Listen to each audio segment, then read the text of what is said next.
ओम शांति। अभी हम सभी कुछ समय ध्यान करेंगे। स्वयं को रिलैक्स करते हैं।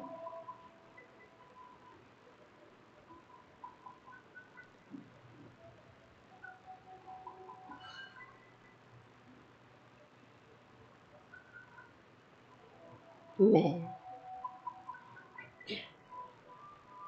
जिन जिन अंगों का नाम लेते जाऊंगी, अपनी चेतन शक्ति को वह महसूस कीजिएगा।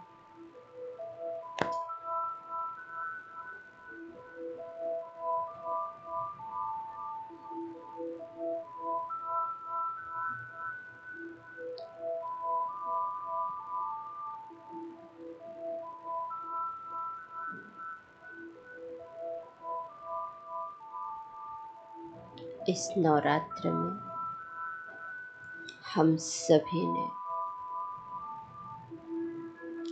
उस शक्ति स्वरूप माँ की आराधना की और उस माँ जैसे स्वयं में शक्तियों को महसूस करने के लिए स्वयं की उस छिपी हुई ऊर्जा को पहचानने के लिए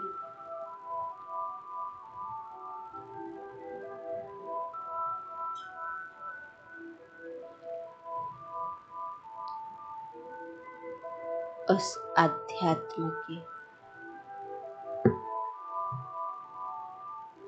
ऊर्जा से स्वयं को भरपूर करने की सर्वप्रथम स्वयं को जाने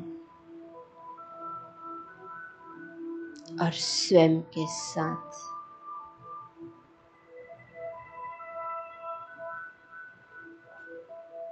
वो कनेक्शन जोड़े।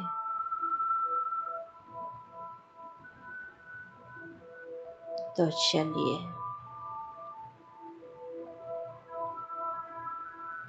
इस शरीर के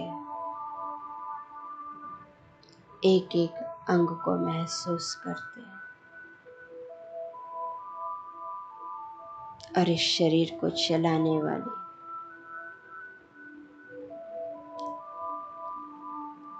उस छिपी हुई शक्ति को भी महसूस करते हैं।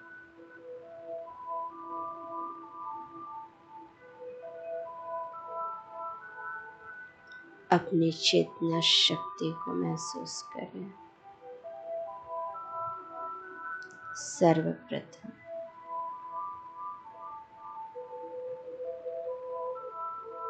दाएं पैर से शुरू करते हैं।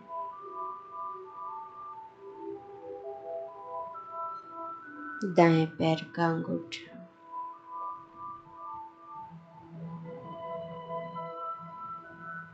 पहली उंगली, दूसरी उंगली, तीसरी उंगली, चौथी उंगली, दाएं पैर का पंजा, एड़ी, टखना,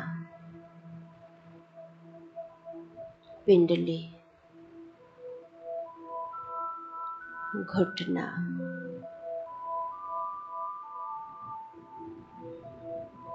जंघा,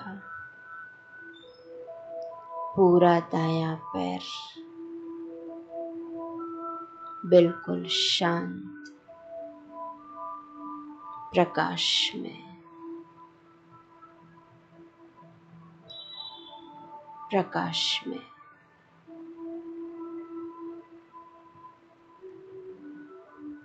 अब अपनी चेतना शक्ति को बाएं पैर में महसूस करें।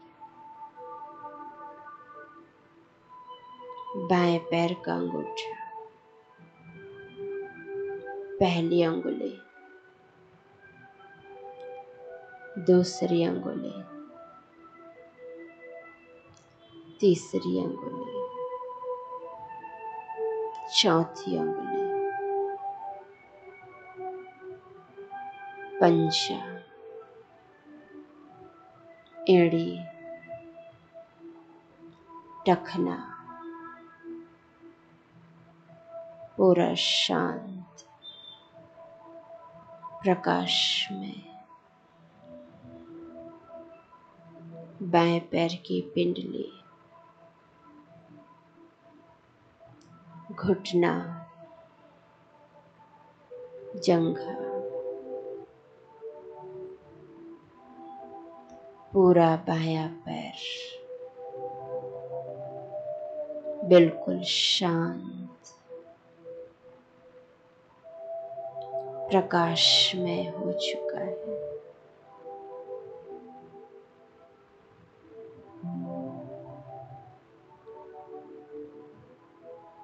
दाएं पैर हाथ में, दाहिना हाथ का अंगूठा, पहली अंगुली, दूसरी अंगुली, तीसरी अंगुली, चौथी अंगुली, हथेली, कलाई, हाथ, कोहनी, दाएं हाथ की भुजा, दाहिना कंधा, पूरा दाहिना हाथ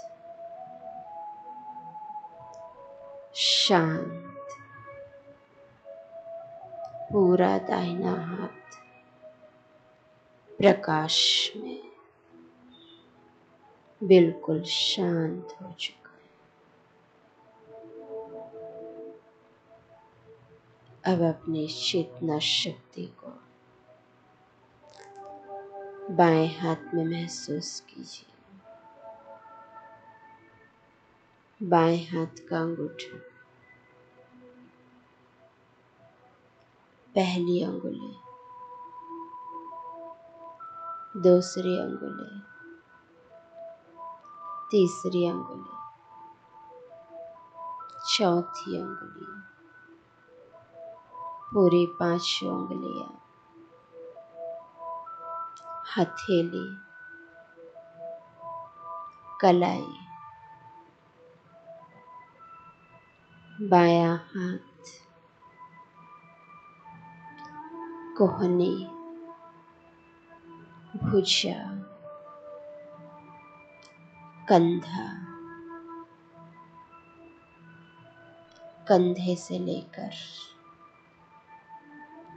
उंगलियों तक पूरा बायां हाथ बिल्कुल शांत, बिल्कुल शांत प्रकाश में, प्रकाश में। अब अपनी चेतना शक्ति को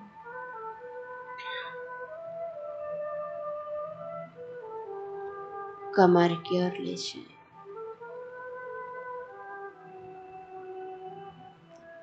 दाईं ओर की कमर, कमर के नीचे का भाग, कमर के ऊपर का भाग, बाईं ओर की कमर, कमर के नीचे का भाग, कमर के ऊपर का भाग प्रकाश में, प्रकाश में बिल्कुल शांत, बिल्कुल शांत। दाईं ओर की पीठ, बाईं ओर की पीठ, पूरा पीठ प्रकाश में, पूरे कमर से लेकर पीठ तक का हिस्सा बिल्कुल शांत हो चुका है, प्रकाश में। अब अपनी चेतना शक्ति को नाभि में महसूस करें। नाभि के नीचे का भाग, पेट, नाभि के ऊपर का भाग पूरा शांत, प्रकाश में।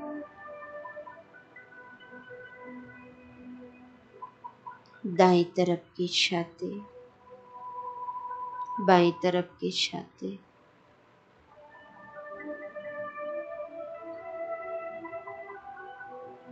दोनों तरफ की छाती बिल्कुल शांत, प्रकाश में।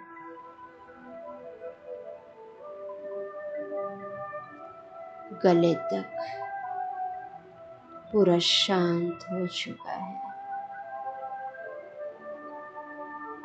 ठुड्डी,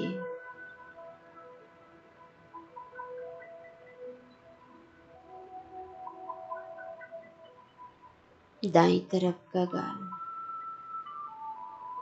बाईं तरफ का गाल, होंठ, दाहिनी नासिका क्षेत्र, बाईं नासिका क्षेत्र, दाहिनी आंख, बाईं आंख, दाहिया भौं, बाईं तरफ का भौं, पूरा चेहरा शांत, प्रकाश में। माथा और पूरा सिर बिल्कुल शांत, प्रकाश में। पूरा शरीर बिल्कुल शांत हो चुका है, और जैसे पूरा शरीर एक प्रकाशवान दिख रहा है, प्रकाश में काया के साथ।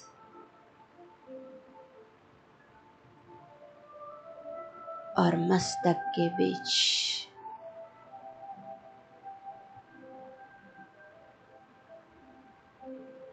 भ्रिकुटी सिंहासन पर विराजमान, जहाँ हम सभी तिलक लगाते हैं,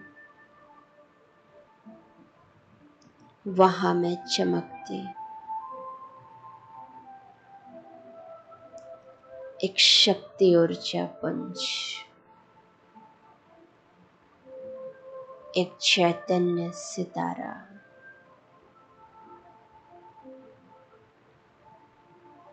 और मुझ चैतन्य सितारे से ही पूरे शरीर में वो शक्ति ऊर्जा फैल रही है। मैं चैतन्य सितारा इन आँखों द्वारा देखती हूँ,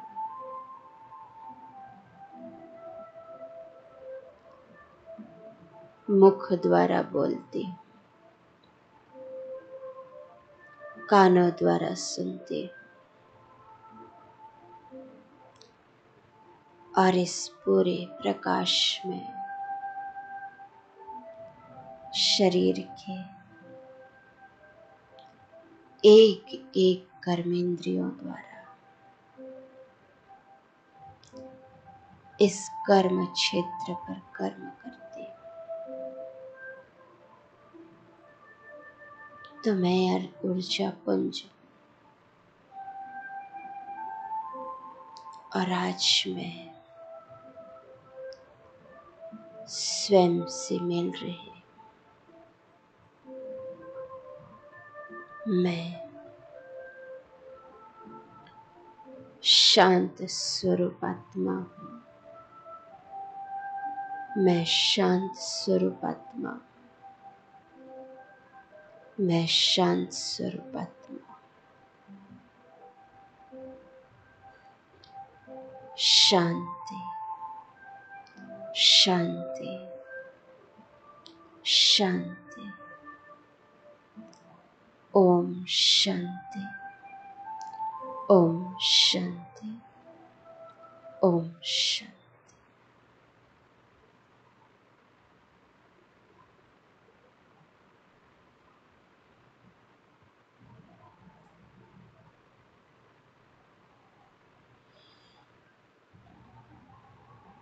धीरे से अपनी आंखें खोलने में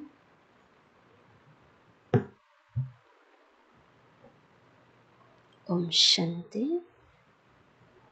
आप सभी का अपने ही घर, जैसे कहते हैं दाता का दर और स्वयं का घर, कि भगवान का घर, भगवान का दर किसका होता है? हम सभी का। तो हम जहाँ भी पहुँचे उस परमात्मा के पास पहुँचे हैं। तो हमने रोज सुना झांकी में कि राजयोग शिविर। तो राजयोग क्या होता है? जैसे कहते हैं योग अर्थात मिलन, संबंध, जोड़, कनेक्शन। तो किसका किसके साथ मिलन हो, संबंध हो, जोड़ हो, कनेक्शन हो? तो सबसे पहले तो स्वयं का स्वयं के साथ मिलन। आज दिन तक हम क्या स्वयं से मिले? हमने स्वयं को जाना कि मैं कौन हूँ। हम सब जगह घूमते हैं, जाते हैं, सब कुछ देखते हैं, लेकिन क्या स्वयं के बारे में जानते हैं? आज दुनिया में हम सब पढ़ाई कर लेते हैं, चाहे भौतिक चीज़ों की, विज्ञान की पढ़ाई, भौगोलिक स्थिति वाली पढ़ाई, लेकिन स्वयं को जानने की पढ़ाई हमने आज तक की कि हम स्वयं को जान सके, स्वयं के भीतर जा सके। इसलिए कहते हैं अंतर्मुखी। राजयोग में हमें बताया जाता है अंतर्मुखी सदा सुखी और बाह्यमुखी सदा दुखी। सदा दुखी कैसे? क्योंकि हम बाहर से बाहर को देखते हैं, दूसरों को देखते हैं। जैसे हम चश्मा लगाते हैं ना, तो चश्मा लगाते तो हम किसके लिए लगाते हैं?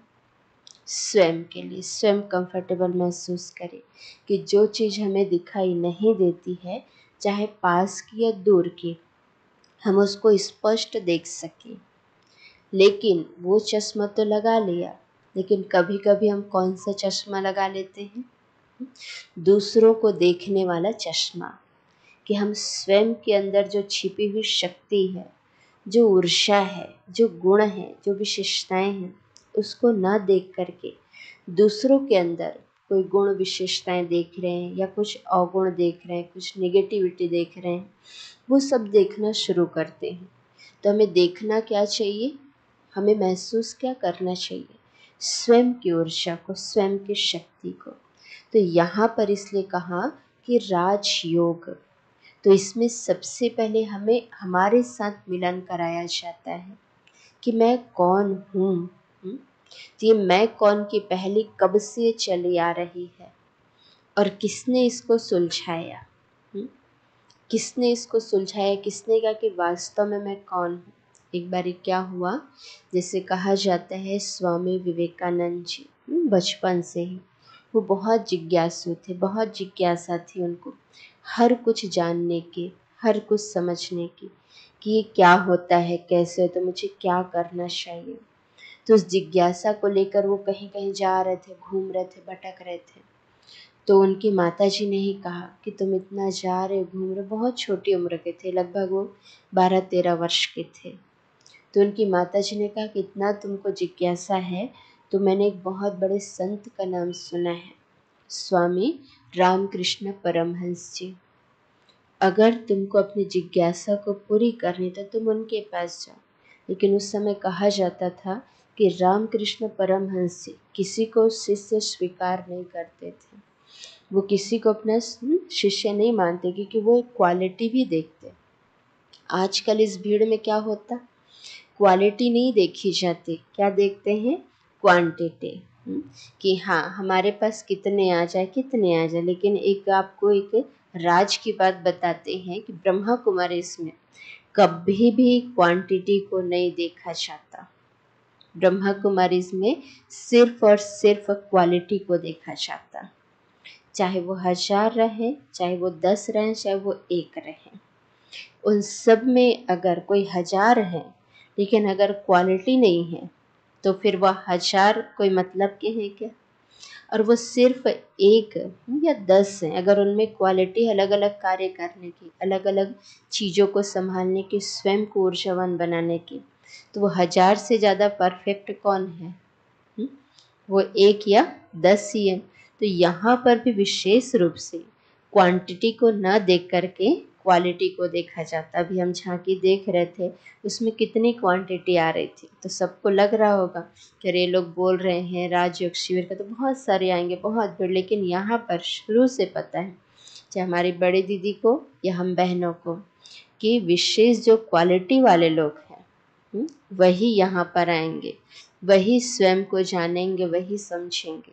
जो चमक धमक होती है उसको देखने के लिए तो क्वांटिटी आ जाती है, लेकिन स्वयं की चमक को देखना, स्वयं की चमक को जानने के लिए, तो इसलिए कहा कि जो स्वामी विवेकानंद जी की जो माँ, तो उन्होंने जब बताया तो वो बालक कहाँ चले गए, स्वामी विवेकानंद जी रामकृष्ण परमहंस जी के पास। तो वहाँ पर गए तो परमहंस जी भीतर बैठे थे अपने कमरे में, और उनका दरवाज़ा जैसे एक खुला था और एक बंद था, जैसे हम अलमारी का दरवाज़ा खोलते हैं, मान लीजिए एक पल्ला बंद और एक खुला है तो एक ही साइड एक ही हिस्सा दिखेगा, तो वैसे थोड़ा सा टिका हुआ था।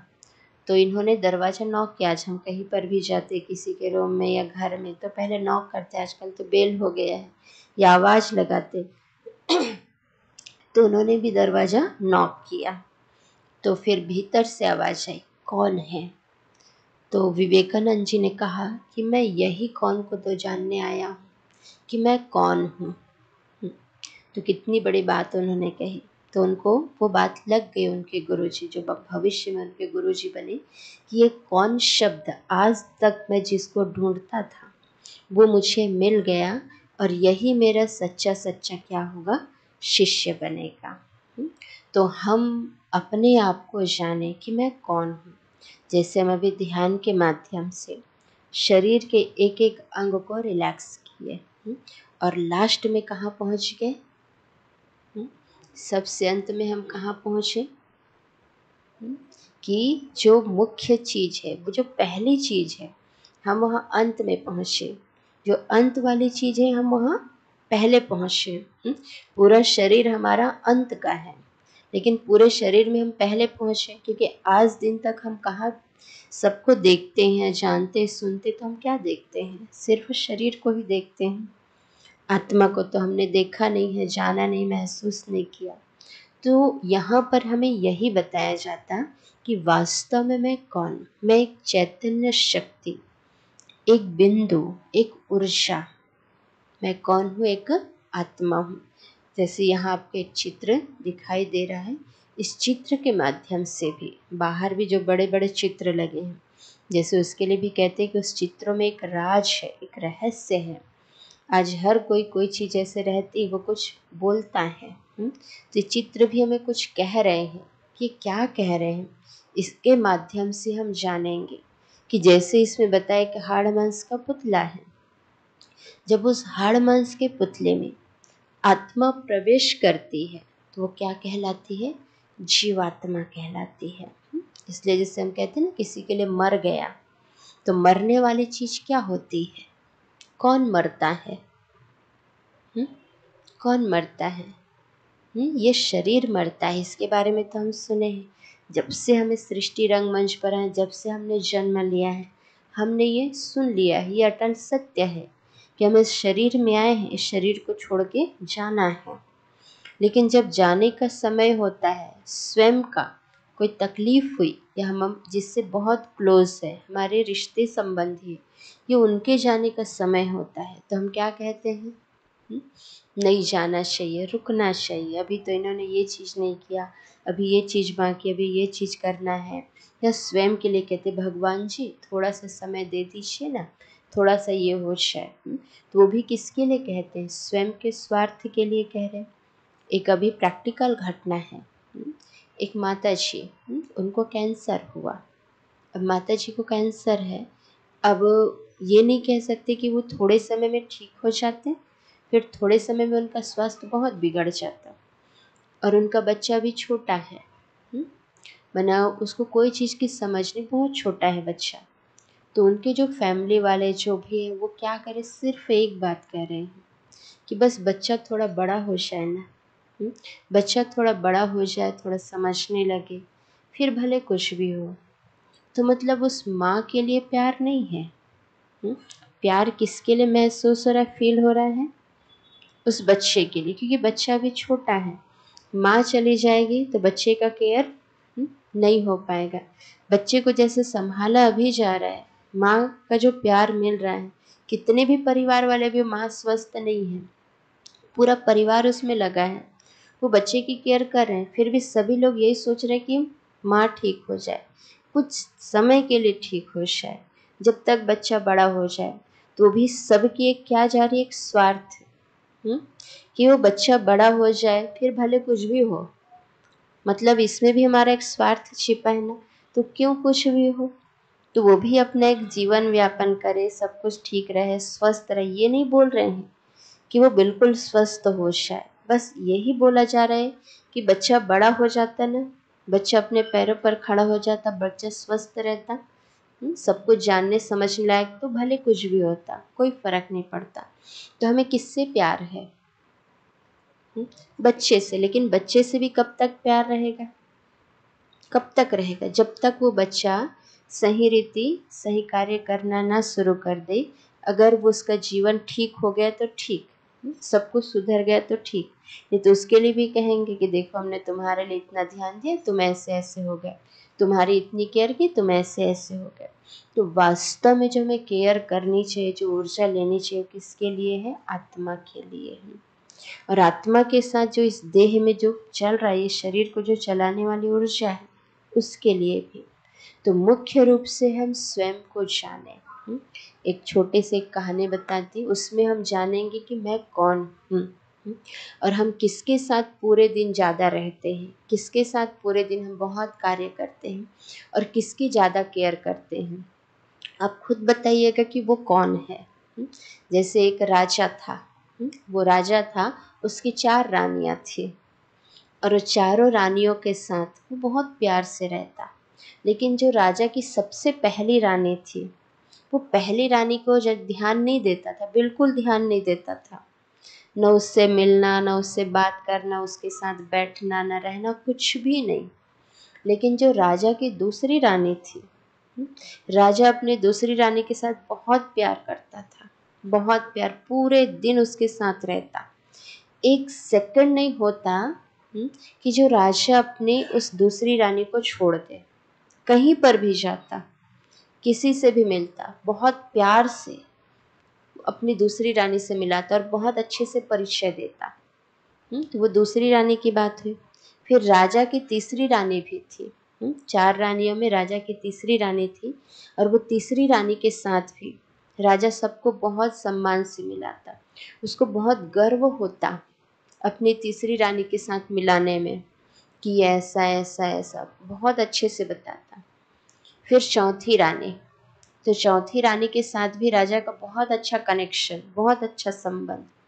कुछ भी बातें होती, कोई भी राय सलाह लेना, तो कैसी भी चीज़ होती ना, वो चौथी रानी से बिना पूछे, बिना कुछ किए राजा कुछ नहीं करता था।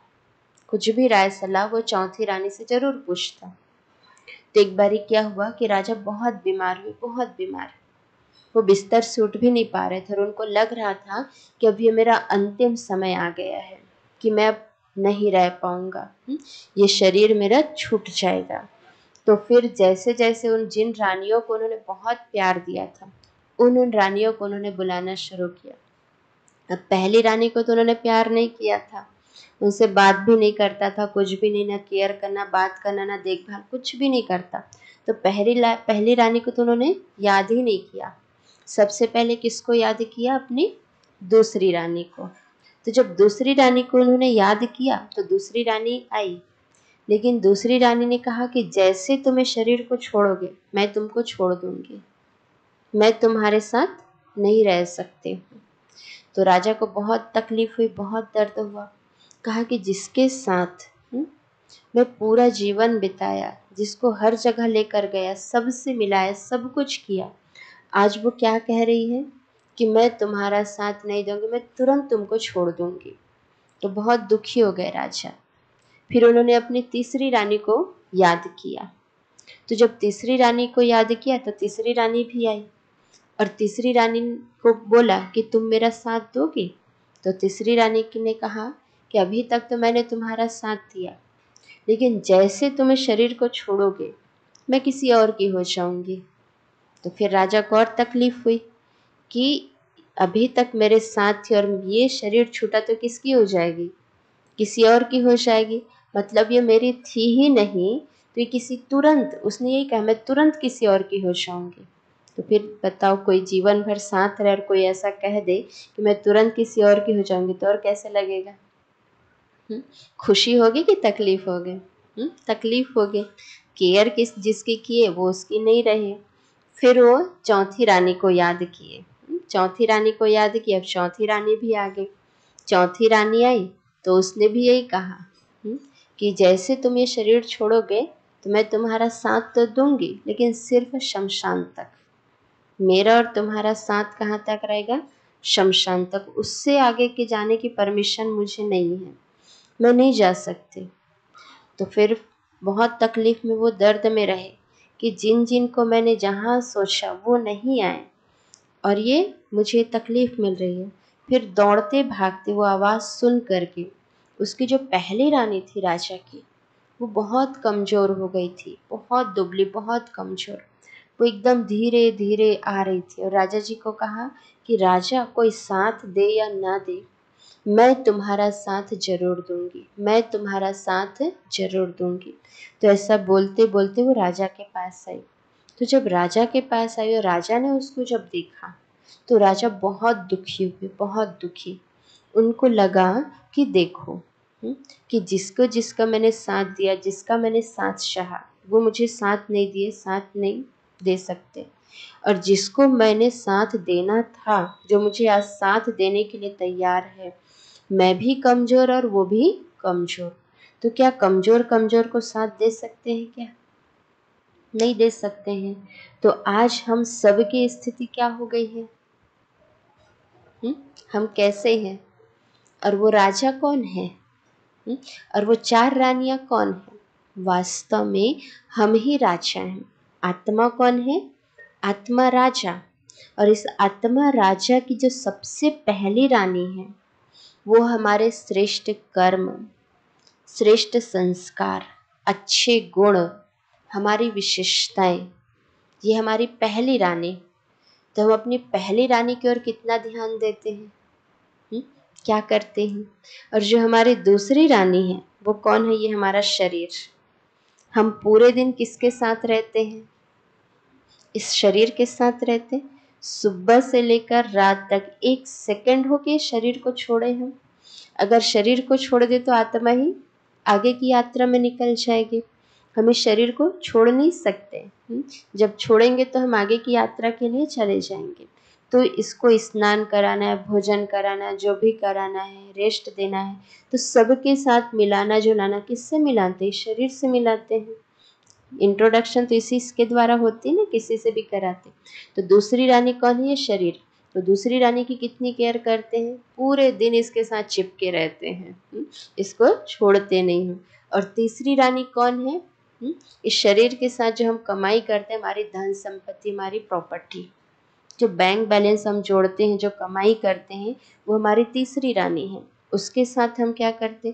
कहीं पर भी जाएंगे, कोई हमारा डेजिग्नेशन पूछता है, सब कुछ पूछता, हम बहुत प्यार से, बहुत ओहदे से बताते हैं कि हम फलाने हैं, हम ये करते हैं, हम वो करते हैं, तो उसके साथ भी रहते, तो जब ये शरीर छूटता है तो ये प्रॉपर्टी क्या हो जाती है, तुरंत किसी और की हो जाती है। हमको चेंज करना नहीं पड़ता है, इसलिए कहा ना तीसरी रानी जो तुरंत किसी और की हो जाऊंगी। तो जीवन भर जिसने उसके लिए कमाई की, मेहनत की, वो क्या हो गया, किसी और का। और जो चौथी रानी है वो हमारे परिवार वाले, हमारे संबंधी, हम जिस परिवार में रहते हैं, जिन दोस्तों के साथ रहते हैं, जिस संबंध में रहते हैं, वो सब हमें कहाँ छोड़ के आ जाते हैं, शमशान तक छोड़ के आ जाते हैं। उससे आगे की यात्रा में क्या कहते हैं, हम नहीं जा सकते। इसलिए कहते हैं ना, पूरे सब वो चीता जलाते हैं, अंतिम संस्कार करते हैं, फिर क्या कहते हैं, जितने भी लोग आए हैं वो सब उनको क्या करते हैं, अंतिम आहुति उनको दे दो और उनसे हाथ जोड़ते हैं। फिर क्या कहते हैं कि हम हाथ जोड़े हैं, अब आप वापस पलट के नहीं आना। अगर वापस पलट के आ जाए तो क्या कहेंगे, डर जाएंगे, अरे भूत आ गया। जिसके साथ जीवन भर रहे, सब कुछ किया, और वही अगर पलट के आ रहा था, हम उनसे डर रहे हैं, और उसके लिए कितना प्यार से रहते, उनके साथ सोते थे, बैठते थे, उठते थे, बातें करते थे। अब वही जब शरीर छोड़ने के बाद अगर आ जाए तो क्या कहते हैं, भूत आ गया। तो वास्तव में दिन भर तो इस भूत के साथ ही रह रहे हैं ना। जो शक्ति उसको तो पहचान ही रहे, उस भूत के साथ ही रह रहे हैं। तो हमें यहाँ यही परिचय दिया जाता है कि वास्तव में हम अपनी जो पहली रानी है, जो सुषुप्त शक्ति है, जिसको हम नहीं जान पा रहे, नहीं पहचान रहे, उसी के साथ अपना संबंध जोड़े। वही हमें आगे की यात्रा के लिए, आगे जो हमारे जीवन चलेगी, उसके लिए हमें वो काम में आएगी। अब फिर कहे कि आगे का किसने देखा है, आगे का अगर हम नहीं देखते तो हम आगे के लिए बैंक बैलेंस क्यों जोड़ते हैं, मकान क्यों बनाते हैं, अगर हम आगे के लिए नहीं देखते हैं। तो इसी जीवन में हमें एक सेकंड का भरोसा नहीं है। भरोसा है क्या कि कब हमारा शरीर छूट जाए, एक सेकंड का भी नहीं है। लेकिन फिर भी हम कितने 10 साल पहले, 20 साल पहले पूरा जोड़ जोड़ के रखते, स्वयं के लिए, परिवार के लिए, बच्चों के लिए, मकान बनाएंगे, ये करेंगे, वो करेंगे। तो यही चीज़ है कि आत्मा भी अपनी आगे की यात्रा में जब जाती है तो पीछे का जो कमाई है, पीछे की जो कमाई की है, वही आगे के लिए जाती है। जैसे मान लीजिए आप सर्विस कर रहे हैं, आप बिजनेसमैन हैं, तो आप सर्विस कर रहे बिजनेसमैन हैं, तो इस मास, जब ये अक्टूबर मास है, अक्टूबर मास में आप बिजनेस करेंगे, बहुत अच्छे से आपका बिजनेस चला, आप नौकरी में गए, तो इसी की कमाई आपको कहाँ मिलेगी, नवंबर में। अगर अक्टूबर मास में आपने कोई कमाई नहीं की, चलो पिछला आपका बैंक बैलेंस है उससे चल जाएगा, लेकिन फिर भी उसकी पूर्ति तो करनी पड़ेगी। बैलेंस शीट तो ठीक रखना पड़ेगा, धन की शक्ति तो ठीक रखनी पड़ेगी। कोई बात नहीं, इस महीने घाटा हो गया, फिर अगले महीने घाटा हो गया, तो घाटा घाटा में अगर चले तो कितना घाटा हो जाएगा, बहुत घाटा हो जाएगा। तो अगर यही घाटा घाटा चलता रहा तो आत्मा अपने साथ क्या लेकर के जाएगी। तो यही है कि हमने जो पिछला जो कर्म किया, पिछला जो पुरुषार्थ किया, उसका फल, उसकी प्राप्ति हमें इस जीवन में मिल रही है। और इस समय जो कमाई करेंगे, जो पुरुषार्थ करेंगे, इसकी प्राप्ति हमें कहाँ होगी, अगले जन्म में, आगे के जीवन में। यही सब हमारे साथ वो जाने वाले हैं। इसलिए हमें बताया जाता है कि हमारे मुख्य रूप से कितने संस्कार, जैसे हम देख रहे हैं मन, बुद्धि और संस्कार, तो संस्कार भी हमारे कितने प्रकार के होते हैं, कितने प्रकार के आप लोग बता सकते हैं, कितने प्रकार के, 5 प्रकार के। आप भैया सुने हैं थोड़ा तो जान रहे हैं आप। जैसे शरीर के लिए कहते हैं 16 संस्कार, लेकिन हमें यहाँ पर बताया गया आत्मा के मुख्य जो संस्कार है 4, और मुख्य रूप से जो 4 संस्कार में 5वां संस्कार वो सबसे ज़्यादा इम्पोर्टेंट है। 16 संस्कार जैसे कहा कि आत्मा जब माँ के गर्भ में प्रवेश करती है, गर्भ संस्कार से लेकर अंतिम संस्कार तक, जब आत्मा इस शरीर को छोड़ती तो कहते हैं ना, आज ये अंतिम संस्कार है। तो गर्भ संस्कार से लेकर अंतिम संस्कार तक, तो ये 16 संस्कार वो शरीर के हुए। लेकिन आत्मा के संस्कार, वो आत्मा के संस्कार मुख्य रूप से अलग अलग हैं। सबसे पहला जो हमारा संस्कार है वो ओरिजिनल संस्कार, और ओरिजिनल संस्कार में 7 गुण आते हैं, और वो 7 गुण हैं सुख, शांति, आनंद, प्रेम, पवित्रता, ज्ञान और शक्ति। ये 7 गुण हम आत्माओं के ओरिजिनल संस्कार, और यही ओरिजिनल संस्कार क्या होते हैं, हमारे साथ चलते। आज किसी के पास बहुत प्रॉपर्टी, बहुत धन संपत्ति, लेकिन फिर भी क्या वो सुखी है? इतनी धन संपत्ति होने के बाद है तो भौतिक चीजें, लेकिन भौतिक चीज होने के बावजूद भी समझते हमारे अंदर कोई कमी है, कोई ऐसी ऊर्जा नहीं है, कोई ऐसी प्राप्ति नहीं जो हमें चाहिए। वो हमें चाहिए तो हमें क्या चाहिए? हमारे अंदर कौन सी शक्ति नहीं है जो हम स्वयं को नहीं जानते। हम अपने ओरिजिनल संस्कारों, ओरिजिनल गुण को नहीं जानते हैं। आज हम अपने खुशी के लिए, आज हम झांकी देखने निकले, दशहरे में गए, रावण मारे, बच्चों की खुशी के लिए, परिवार वाले सब एक दूसरे की खुशी के लिए जुड़े हुए हैं। आज परिवार में जाते ना, कहते कोई कितना भी जो बड़ा सदस्य है, कितना भी थका रहे, कुछ भी रहे, लेकिन अगर बच्चे जिद कर रहे हैं कि जाना है तो क्या करते हैं? चले जाते हैं। वो खुशी के लिए जा रहे हैं, लेकिन वहां पर जा कर के अगर कोई घटना हो गई, कुछ एक्सीडेंट हो गया, तो वो खुशी वहां पर दे पाई क्या? फटाके ही फूट रहे हैं, कोई जल गए, कोई चीज हो गई, आग लग गई, तो उससे खुशी मिली क्या?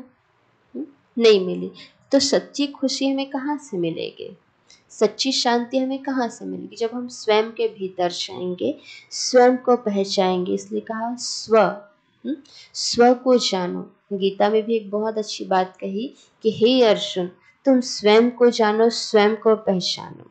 तो क्या अर्जुन स्वयं को नहीं जानता था? अर्जुन जब लास्ट में पूरे दुख में था, विषाद में था, तो उस समय जब उनको बताया गया भगवान के द्वारा कि तुम ऐसे ऐसे करो, तुम इसी के लिए युद्ध करना चाह रहे थे, तुमको धन संपत्ति चाहिए थी, तुमको जमीन चाहिए थी, प्रॉपर्टी चाहिए थी, तो वो सब जब चाहिए था, और लास्ट में तुम क्या कर रहे हो? कि जब युद्ध का मैदान शुरू हो गया, सब कुछ हो गया, तो क्या कहने लग गए कि मैं इनको नहीं मार सकते, ये सब मेरे अपने हैं, चाहे उधर वाले या इधर वाले, कोई भी अगर मरेंगे तो मुझे ही तकलीफ होगी, मुझे ही दर्द होगा। तो वैसे इस दुनिया में भी कुछ भी होता है। तो धीरे धीरे वो उस समय क्या था, अर्जुन के लिए तो कह दिया वो विषाद में थी, लेकिन वो विषाद धीरे धीरे किस नाम में परिवर्तित होते गया? वो टेंशन के नाम से परिवर्तन हुआ। पहले कहते थे टेंशन हो रहा है, टेंशन हो रहा है, और अब क्या कहते हैं? फिर टेंशन तनाव में हुआ, और तनाव अब डिप्रेशन में। छोटे छोटे बच्चों को भी आज क्या हो रहा है? डिप्रेशन हो रहा है। और डिप्रेशन क्यों हो रहा है? क्या बातें हो गई उसके लिए? क्यों ये सारी चीज़ें हो रही? मतलब हम स्वयं को नहीं समझ पा रहे ना, स्वयं को नहीं जान पा रहे हैं। इसलिए उस प्रेशर में आकर के जब हम स्वयं के अंदर की उस छिपी हुई शक्ति को जान लेंगे, उस ऊर्जा को जान लेंगे, तो हमें जो तनाव होता, जो हम टेंशन में आते, जो हम डिप्रेशन में आते हैं, हम उन सब चीज़ों में नहीं आएंगे। इसलिए हमें यहाँ पर सबसे पहले स्वयं की जानकारी दी जाती कि मैं कौन हूँ। तो मैं कौन हूँ? मैं एक अति सूक्ष्म आत्मा हूँ, और मैंने सबसे पहले देखा मन। तो हम सब यही चाहते हैं कि मेरा मन कैसा रहे? शांत रहे, सुखी रहे, प्यार से रहे। तो हमारे मन में भी पूरे दिन में अलग अलग प्रकार के विचार चलते हैं, अलग अलग बातें आती, बहुत सारी लहरें आती। जैसे सागर में देखें ना, सागर क्या शांत रहता है क्या? ऊपर से बहुत लहरें उठती, बहुत ऊंची ऊंची लहरें उठती, और लहरें ऐसी आती, पहले तो शांत लगती, और ऐसे जाती कि किसी को अपनी ओर खींच भी लेती वो लहर, और वो खींच करके डुबा देती। तो हमारे मन की लहर भी ऐसी होती है। अगर वो तनाव वाली लहर हुई, तो तनाव वाली लहर हमको कहाँ ले जाती है? बिल्कुल अपने में डुबा देती, फिर हम उससे उबर नहीं पाते हैं। फिर धीरे धीरे क्या कहते हैं, हमें डिप्रेशन हो गया।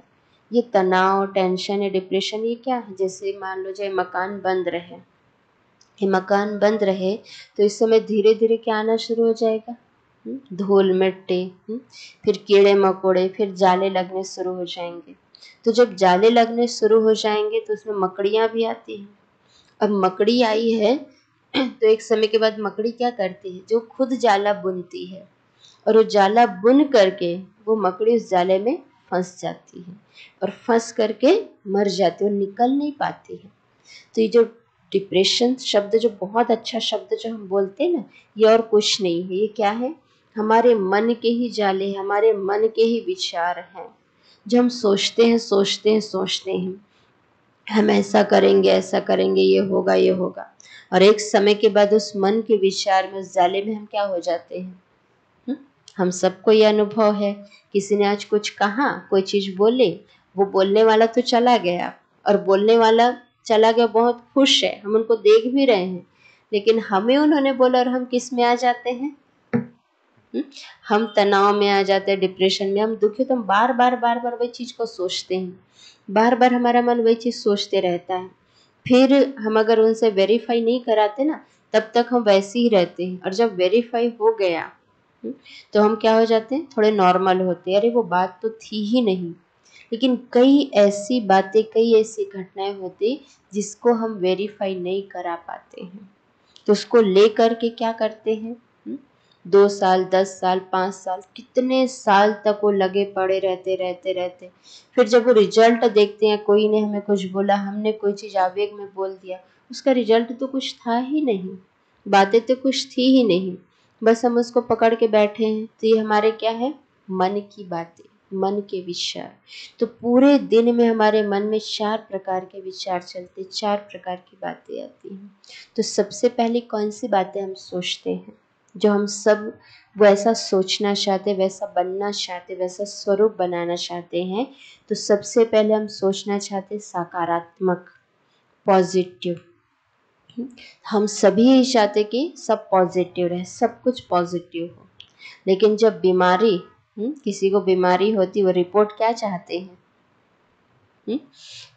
बीमारी की रिपोर्ट आती, वो नेगेटिव चाहते हैं, पॉजिटिव नहीं चाहते हैं।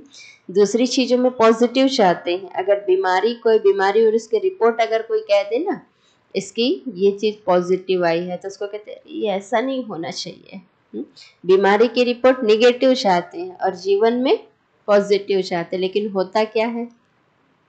उल्टा होता है। बीमारी की रिपोर्ट पॉजिटिव आ जाती है और जीवन में जो पॉजिटिव रहना चाहिए वो नेगेटिव हो जाते हैं। तो इसलिए हमें अपने आप को चेंज करना है, परिवर्तन करना है, और ये हम स्वयं कर सकते हैं, हमें दूसरा कोई करके नहीं देगा। जैसे हम डॉक्टर के पास गए, हमें उन्होंने दवाई दी, हमें विधि बता दी, आपको ऐसा ऐसा लेना, ये चीजें करनी, ये चीजें करनी। अब करना मेरे ऊपर है, करना मुझे है। तो यहाँ पर भी हम आपको ध्यान सिखा देंगे, यहाँ पर बता देते, यहाँ पर कोई मंत्र नहीं दिया जाता, शुरू दिन बता देते हैं आपको, हमें कोई मंत्र नहीं दिया जाता, हम यहाँ कोई माला नहीं फेरते हैं, इसलिए कहा इसको राजयोग। हम स्वयं पर राज्य करते हैं, उस परमात्मा से योग लगाते, उसका ध्यान करते हैं, फिर अपने अंदर वो ऊर्जा आती है, और ये स्वयं को करना होता है, कोई हमें यहाँ करके नहीं देगा। बाहर जैसे होता है ना, हम अभी तक जैसे कहीं जाते हैं तो हमारे पास समय नहीं, तो पंडित जी को भी कह देते, पंडित जी हमारे पास समय नहीं है, हम आपको इतना दक्षिणा दे रहे हैं, हमारे लिए आप पूजा कर दीजिएगा। तो पंडित जी क्या होते हैं? तैयार हो जाते हैं। वो कहते ठीक है, आप मुझे जो भी देना हो दे दीजिए, मैं पूजा कर दूंगा और आपको वो प्राप्ति हो जाएगी। लेकिन एक बात सोचिए, भूख आपको लग रही है, भूख आपको लगी, भोजन कोई दूसरा करेगा तो पेट आपका भरेगा क्या? भरेगा? तो वही चीज है, हमने पूजा करने के लिए किसी को बोल दिया, ध्यान करने के लिए किसी को बोल दिया, उन्होंने कर भी लिया, तो शक्ति किसको मिली? उसको मिली, हमको मिली क्या शक्ति? तो यहाँ पर हम स्वयं करते हैं, हम ध्यान करते हैं, स्वयं करते, तो स्वयं को वो शक्ति मिलती है। भूख मुझे लगी है किस चीज की? सुख और शांति की, प्रेम की, आनंद की, वो पवित्रता की। तो मेरे अंदर वो कमी है, तो मुझे उसके लिए वो शक्ति, ऊर्जा के लिए मुझे ही आना होगा। आज मेरे शरीर में तकलीफ है, दर्द है, तो दवाई मुझे लेनी पड़ेगी ना, कि बगल वाला मेरा साथी वो ले ले। अब इंजेक्शन से मैं प्रैक्टिकल बता रही हूँ, इंजेक्शन से मुझे बहुत डर लगता है। अब मुझे डर लगता है इंजेक्शन से, और इंजेक्शन लगाना जरूरी है। मैं बोलूँ मुझे इंजेक्शन मत लगाओ, मेरे बगल में कोई साथी उनको लगा दो। अब उनको तो कोई तकलीफ नहीं है, ना उनको डर भी नहीं लगता, ना उनको दर्द भी नहीं, ना तकलीफ भी नहीं है। तकलीफ तो मुझे है, तो इंजेक्शन तो मुझे लगाना पड़ेगा ना भाई। तो वैसी दर्द, तकलीफ, जो खुशी है, जो शांति, जो प्रेम है, मेरी खत्म हुई है, तो मुझे लेने के लिए मुझे वो ध्यान में बैठना होगा, मुझे वो ऊर्जा लेनी होगी, मेरे अंदर ही वो शक्ति मुझे ही प्राप्त करनी होगी, बाकी किसी और से वो शक्ति मुझे नहीं मिल पाएगी, किसी और से वो शक्ति मुझे नहीं होगी। तो स्वयं के अंदर वो शक्ति को जागृत करने के लिए, समझने के लिए, अपने मन में वो सकारात्मक ऊर्जा को मुझे बढ़ानी है। इसलिए 4 बातें कही, पॉजिटिव, नेगेटिव, नेसेसरी और अननेसेसरी। तो सबसे पहले हम क्या रहे हैं, पॉजिटिव रहे, हर चीज में पॉजिटिव। चाहे सामने वाले मेरे लिए कोई कितना भी कुछ भी कहे, लेकिन मुझे पॉजिटिव रहना है, मुझे नेगेटिविटी में नहीं जानी है। क्योंकि आज दुनिया में नेगेटिव की तरफ ले जाने वाले बहुत सारे लोग हैं, लेकिन पॉजिटिव की ओर ले जाने वाले कोई, जैसे कहते हैं कोटो में कोई में भी कोई ऐसे लोग मिलेंगे जो हमें एक सकारात्मक ऊर्जा की ओर लेकर के जाएंगे। बाकी सब कहाँ ले जाते, नकारात्मक। और नेसेसरी और अननेसेसरी, जो आज पूरे दिन में हमारे लिए आवश्यक कार्य है, जरूरी है। जैसे अभी आप लोग सुबह का समय लिए, क्योंकि इसके बाद अपने अपने कार्य में निकल जाएंगे, शाम का समय नहीं मिल पाएगा, टाइम हो जाएगा। तो वही है, उस आवश्यक कार्य से एक समय निकाल करके अभी जो है, तो आवश्यक कार्य को हमने छोड़ा भी नहीं है, वो भी हमने करना है, और साथ साथ ये भी हमने समय निकाला। ये नेसेसरी चीज़। और अननेसेसरी, कभी मान लीजिए हम बैठे हैं, हमारे सामने कोई चित्र चल रहा है, कोई बहुत अच्छी सीनरिया भी चल रही, सब कुछ हो रहा है, हमारे हाथ में मोबाइल भी है, हम देख भी रहे हैं, लेकिन उसको देखते देखते, कोई चित्र को देखते, कोई बातें करते, हम कहीं और खो जाते हैं।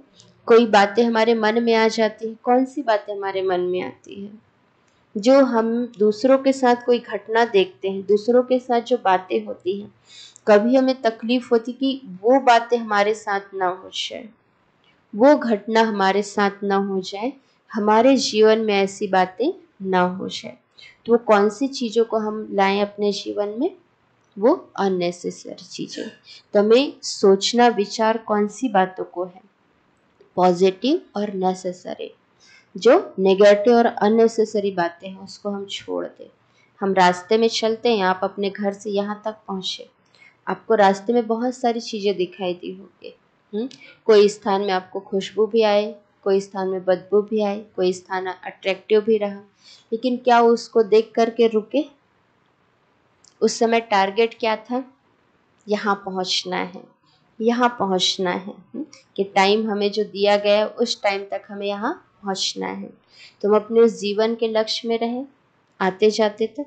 तो वैसे ये जीवन में जो लक्ष्य बनाए, हमें वो पॉजिटिव चीज़ें लेनी, वो नेसेसरी चीज़ें लेनी है, नेगेटिव चीज़ें नहीं लेनी है, अननेसेसरी चीज़ें हमें नहीं लेनी है। फिर हमारी जो बुद्धि है, बुद्धि विचार करने की शक्ति, जैसे कहते हैं मन एक मंत्री के समान है, और बुद्धि क्या है? एक राजा। लेकिन कभी कभी क्या होता है, उल्टा हो जाता है। अभी के समय में यही होता है ना, कि जो राजा है, राजा के ऊपर सब राज्य कर रहे हैं, और मंत्री उस पर राज्य कर ऑर्डर चला रहा है, और राजा वो मंत्री बन गया, उसकी बात मान रहा है। वैसे हमारा मन क्या है? एक मंत्री के समान, हमारी बुद्धि राजा। लेकिन कई बारी हम किसकी बात मान लेते हैं? मन की बात मान लेते हैं।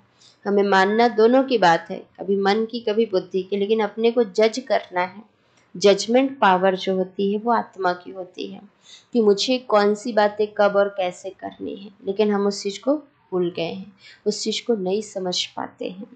फिर हम आते हैं, जब हम धीरे धीरे जो कर्म करते हैं वही हमारे संस्कार बनते जाते हैं। और हमने संस्कार भी सुना, 5 प्रकार के संस्कार हम सुनते हैं, कि हमारे सबसे पहले है ओरिजिनल संस्कार, पूर्व जन्म के संस्कार, संघ के संस्कार, खानदानी संस्कार। ये 4 तो है ही, लेकिन जो 5वां है वो हमारे विल पावर को जागृत करने के संस्कार। और ये संस्कार हमारे कैसे बनते? हमारी आदत। कोई भी कार्य करते ना, वो आदत धीरे धीरे धीरे धीरे हमारे संस्कार के रूप में परिवर्तन होते हैं। तो चलिए हम थोड़ी देर ध्यान करते हैं, और आगे का सेशन कल हम सुनेंगे। तो ध्यान मुद्रा में चाहे आप जैसे भी बैठना चाहे, ये ध्यान मुद्रा होती है। हम इसमें अपने एक शरीर के चारों ओर एक शक्ति ऊर्जा महसूस करते हैं।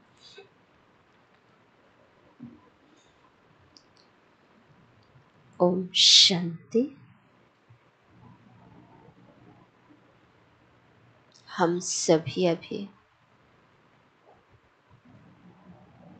स्वयं के बारे में जाने कि मैं इस भृकुटी सिंहासन पर विराजमान चैतन्य ऊर्जा पुंज, चैतन्य शक्ति आत्मा, मैं आत्मा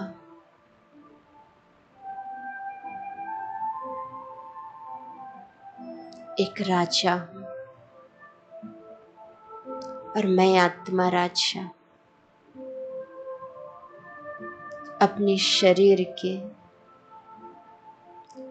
सभी कर्मेंद्रियों द्वारा कर्म कराने वाली हूँ।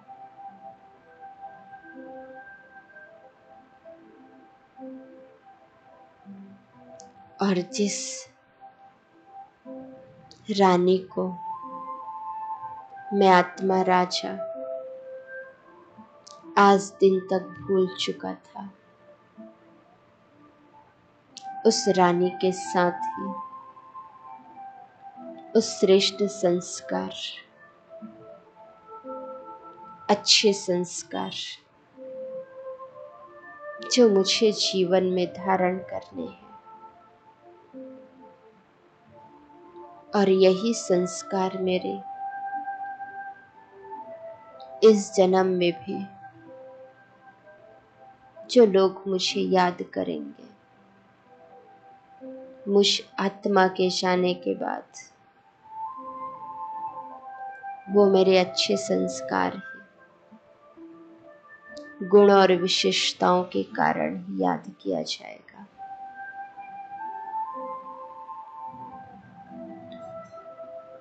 तो क्यों ना मैं सबसे अधिक ध्यान, समय और ऊर्जा अपने उस पहली रानी के लिए दूं। आज मुझे समझ में आया, चिंतन चला कि जिन जिन रानियों को मैंने अपना समझा, वो तो बस इस सृष्टि रंगमंच पर जब तक मेरा पार्ट है,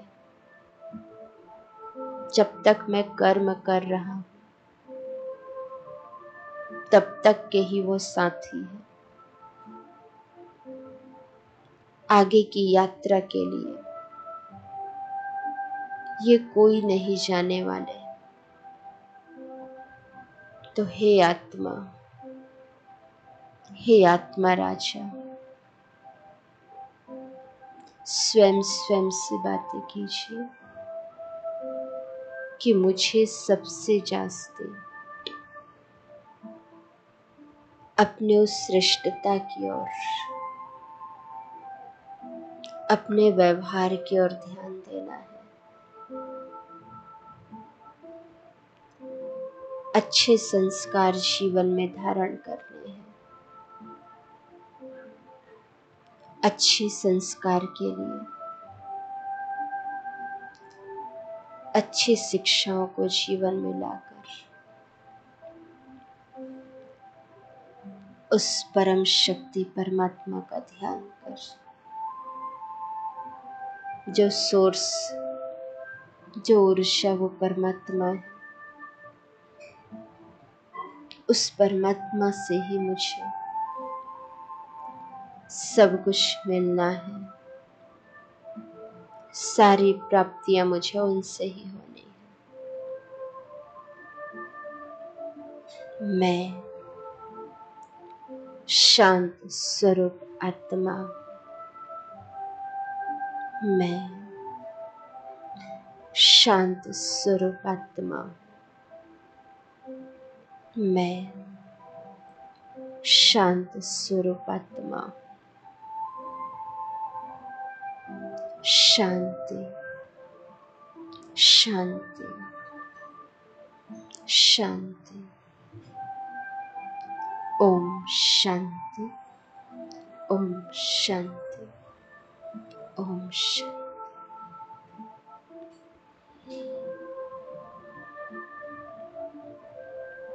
ओम शांति। तो कल हम जानेंगे स्वयं के घर के बारे में। आज जैसे स्वयं का परिचय हुआ, तो कल हम कहाँ से आए हैं और कहाँ हमें जाना है। जैसे कहते हैं ये दुनिया एक मुसाफिर खाना है, यहाँ है और यहाँ से एक दिन हमें जाना है। जाना है वो तो पता है, लेकिन कैसे जाना है, कहाँ जाना है, उसकी विधि क्या है। हर चीज़ की कोई विधि होती है ना, बिना विधि के तो कुछ होता नहीं है। तो वैसे जाने की विधि कौन सी है और जा कैसे सकते हैं, उसके बारे में हम कल जानेंगे। ओम शांति।